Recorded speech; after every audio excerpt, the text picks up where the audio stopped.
Way back in 2014, there was a game called Lords of the Fallen, and it was created by CI Games and Deck 13. Now, almost a decade later, guess who's come out with a brand new game? And guess what that game is called? Lords of the Fallen. Made by the same people, CI Games, but with a slightly different developer. Instead of Deck 13 leading development, we have Hexworks. Both of these games have the exact same problem. They are way too focused on being a clone game rather than pulling their own sort of identity into the world and choices. When you want to call your game Lords of the Fallen and you want to have a rocking aesthetic like heavy metal, you need to make your game feel, look, and sound heavy metal. Now what I mean by this, I mean the comic heavy metal or the cartoon movie heavy metal. You want to have kick-in riffs constantly playing in the background, angel choirs singing rock lyrics and just going ah, you know, you want everything bombastic and big and explosive and powerful. What you don't want is a completely bland, washed out medieval world with a dead titan in the ground with burning ice constantly burning forever. And just feel like, yeah, it's all a bit washed out. Looks like Gears of War from 2003. Come on, dudes. So, we're here to ask, should you play Lords of the Fallen 2023? And the answer is absolutely no. Definitely not. You shouldn't play this game. I'm sorry to say this. These guys have put in a lot of time and effort, and it was all absolutely wasted. Why am I saying all this? Because it has excessive problems that just ruined the game for me. I had to quit because it was just so badly designed. And I'm going to go through every single bit that I had to deal with in this game to say this game is bad. Already talked about the visuals being washed out, how there's absolutely no awesome heavy metal going on in the background, no sick ass flaming axe stabbing into demon hearts and slowly eating their blood. No. Instead, we are going to the Shadow Realm and platforming. Continue to endure these dark days, to lay bare the path to salvation for my wayward brothers and sisters, so we may walk it together, and to strike down all those who would see our will defied. The first major issue that I had to deal with in Lords of the Fallen was the controls. They are absolutely convoluted. If you want to use a ranged weapon or use an item, you have to go through a list of timings and skills and understanding and logic. For example, you want to throw your ranged weapon? Well, you have to first swap to the ranged weapon category because you're on the lamp category in the first place. So you swap to the ranged weapon category, then you have to hold the ranged weapon button, and then you have to throw the attack button to actually throw your ranged weapon. This is 3 different buttons you have to press just to throw a basic throwable like a pebble. Now, if we look at Bloodborne, in order to throw a pebble, what do? You just swap to the pebble on your inventory and you press the use item button. Why can't this be that in this game? Why is it so convoluted? I can tell you why it's so convoluted, because we have to have this bell, which means that we no longer have an L2 button on our controller. That is our bell/ranged weapon activation button, which means we immediately lose 1 key button from the 4 buttons that we use for most combat. So now all we are left with is our LB, our RB, and our right trigger. RB and right trigger are our light attack and heavy attack, and we can charge up our heavy attack to do extra stagger damage. This is important later, but not really. And then our left bumper is our block. Now you'd think, well, he's going to pull up his shield and it's going to be 100% block. No! No, you silly fool, there is no such thing as 100% block. Instead, it's going to be a rally block just like Liza P, where you block an attack and you lose from your main health bar, but you don't actually lose it. You can recover it if you hit it. And then if you get hit, whoa, all that grey health bar is gone, plus extra normal health bar is gone.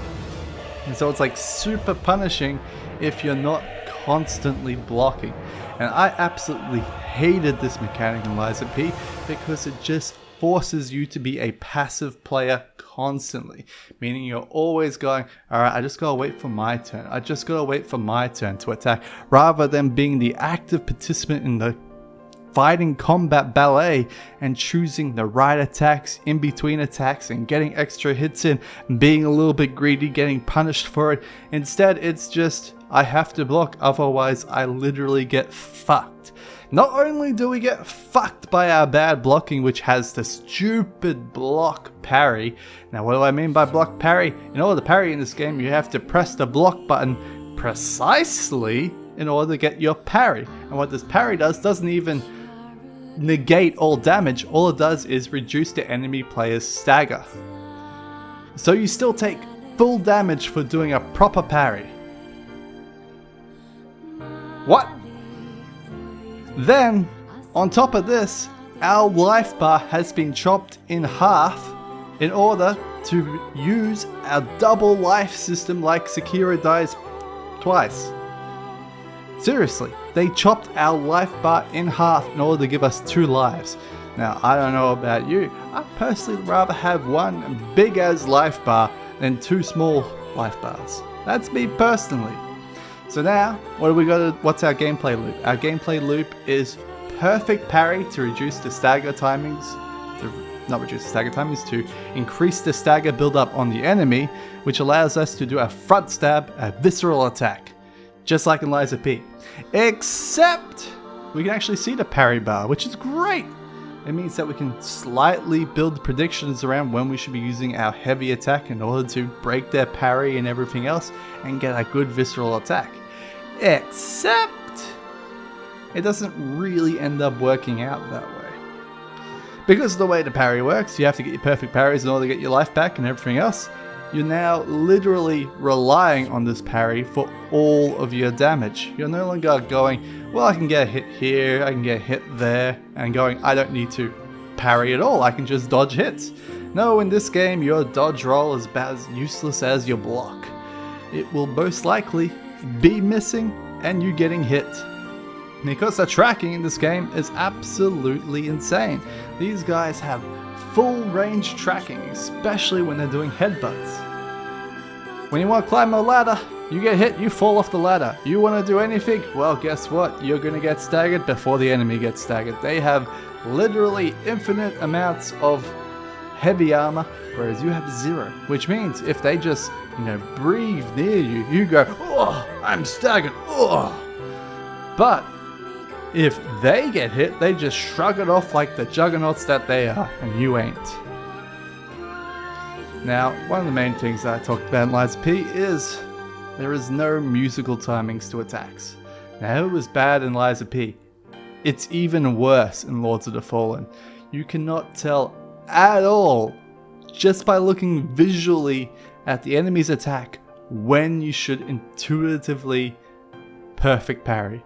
Because their attacks are absolutely random, at least to my eyes, and when you need to parry it is absolutely random, which means the only way to learn these parry timings is to get hit over and over and over again and learn it by just memorizing it. There is no intuition at all in this game. It is terrible. For example, in the first real major boss fight, we have this lovely lady with her radiant sword that is way too long and hits you halfway across the boss arena. When do you think you have to block? Do you have to block when she starts hitting towards your body? Or do you have to block when she's already at your body? You have to block when it's at your body already. You have to block late to get perfect parries. Then she does this weird little upswing, which doesn't even look like an attack. It looks like she's raising her weapon for her attack, and it does full damage. And you're meant to block before it hits you. It's all over the shop when you're meant to block. And sometimes when you look like, well, that's definitely going to hit me, so I'll block parry, it goes completely through you and you take 0 damage and you don't even get any parry reduction onto the enemy character. And you go, oh, okay, so I must be safe here. Nope, the next hit hits you the exact same spot where you were. It is just all over the shop. There are some attacks when you go, alright, I'm hitting this guy, and it will just absolutely not register. 0 registration. And of course, they don't take any damage, and then they hit you, and you get staggered. And then you just get chain staggered, and it's ridiculous. They have ranged enemies galore, just everywhere in this game, and they all have tracking shots, which is just so annoying when you're trying to deal with another attacker, especially when you're on a really rickety high bridge that you could fall off to your instant death constantly. The last thing you want to deal with is a bulking, heavy armored creature that doesn't get staggered while you're trying to dodge range attacks. And it just frustrated the hell out of me. And we have to do platforming here, and we have to go to the Shadow Realm to do some more platforming shadow puzzles. And when you're in the Shadow Realm, you have to deal with Shadow Realm creatures, and these Shadow Realm creatures constantly respawn because that's their gimmick. When you're in the Shadow Realm, you have to fight an endlessly respawning legion of monsters. Fuck off. I don't want to be dealing with a legion of respawning monsters while I'm trying to deal with a heavy elite enemy and all this other crap.